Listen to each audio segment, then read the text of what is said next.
For the second time, the Vince Lombardi Trophy is headed to Philadelphia. Eagles fly in Super Bowl 59. Whoa, watch the camera, guys. This is the Eli Speaks Sportscast, giving you the latest updates on news regarding the sports world and culture, and getting straight to the point. It's raw, honest, and no BS. Welcome to this post-Super Bowl edition of the Eli Speaks Sportscast. Please make sure you like, comment, share, subscribe, and please support my channel. The 2024 Philadelphia Eagles was definitely a different team compared to 2022 and certainly last year. Consider the fact that they were the team to beat NFC-wise. They handled their AFC opponents really well, as the Philadelphia Eagles went 5-0 against the AFC this season.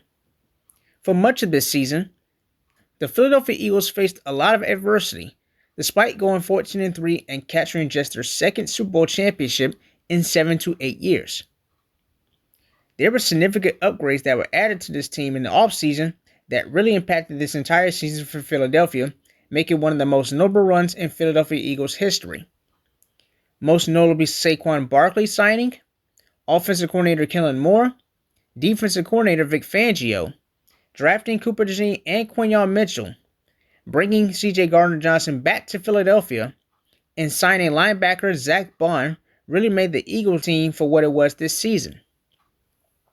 The Eagles had the number 5th ranked offense and the number 1 scoring defense respectively. Though the Eagles start off rocky at 1-1, soon after that, both the offense and defense clicked instantly in 14 games this season, including the painful loss in overtime in Washington with the Commanders, who were also in the playoffs and now seeing a new direction under Dan Quinn as head coach and Jaden Daniels as their new starting quarterback. Saquon Barkley rushed for 2,005 yards for 13 touchdowns and won NFL's Offensive Player of the Year award.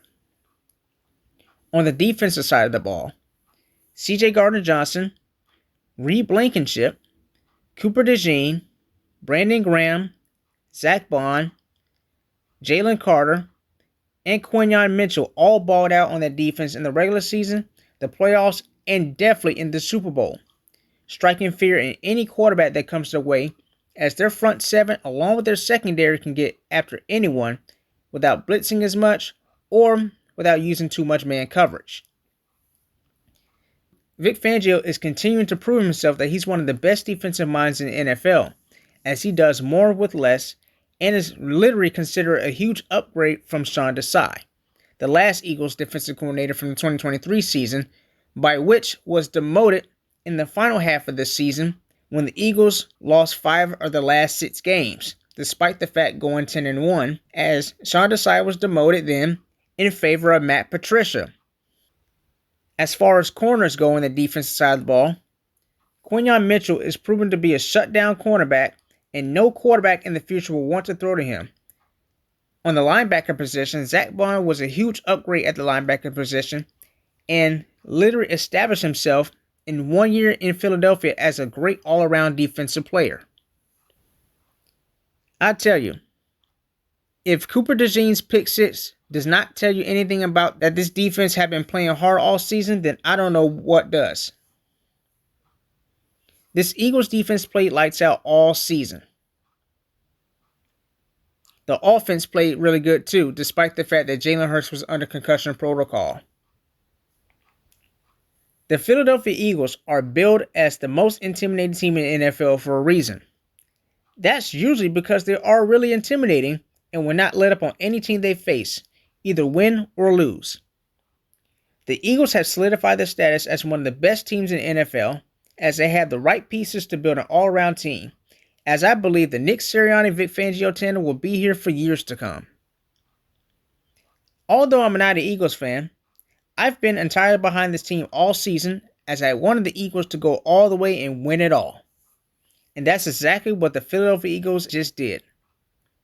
If any team needed to give the Kansas City Chiefs an attitude adjustment in the Super Bowl, it was definitely the Philadelphia Eagles. They were not playing around. They came to ball, and they took it, and they got it. Congratulations to the Philadelphia Eagles on winning their second Super Bowl in franchise history. This is a totally different team compared to the teams that Jason Kelce was on. Hell, Jason Kelce might come out of retirement and play again. We just never know.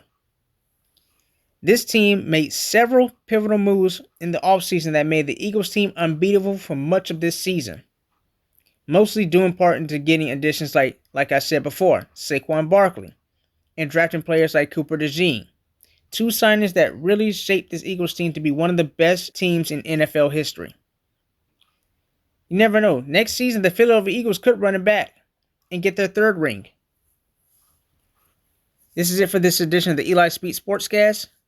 Let me know what you guys think about the Philadelphia Eagles winning the Super Bowl.